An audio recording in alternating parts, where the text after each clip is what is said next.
முழு சம்பளத்தையும் வாங்கி முழுசா குடிச்சிட்டு வர்ற ஆண்கள்டேந்து எப்படி சம்பள காசை வாங்குறது?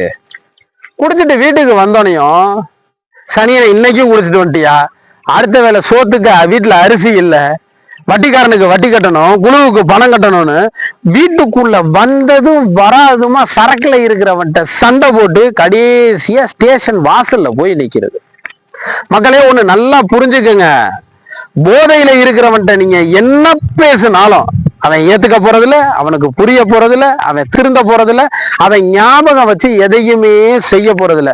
இதை எல்லாத்தையும் தெரிஞ்சுக்கிட்டு நீங்க போதையில இருக்கிறவன்ட்ட புடிச்சுக்கிட்டு சண்டை கட்டிக்கிட்டே இருக்கிறது.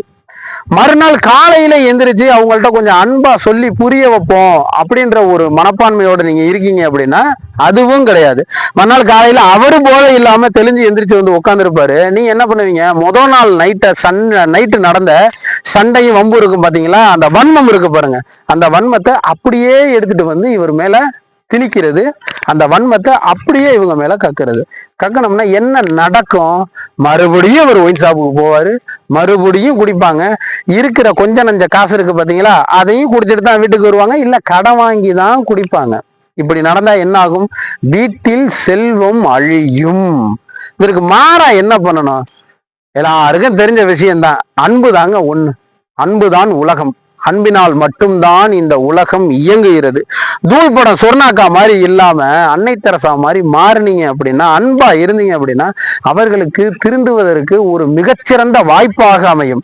இல்ல நான் எவ்வளவு அன்பா இருந்தாலும், வீட்டுல அம்மாவா இருக்கட்டும், அப்பாவா இருக்கட்டும், அண்ணன் தம்பியா இருக்கட்டும், ஒருத்தவங்க குடிக்கிறாங்க அப்படின்னா அவங்க மேல எவ்வளவு அன்பாக இருந்தாலும் கூட அவர்கள் திருந்தவில்லை, அவர்கள் மாறவில்லை, மனம் திரும்பவில்லை அப்படின்னு நீங்க நினைச்சீங்க அப்படின்னா போன் எடுங்க, எனக்கு கால் பண்ணுங்க. அவங்களுக்கு பல விஷயங்களை சொல்லி புரிய வைப்போம். 48 நாள் பயிற்சியை கொடுப்போம்.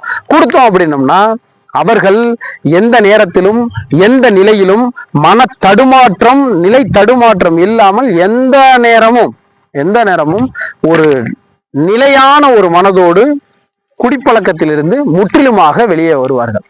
நன்றி, வணக்கம்.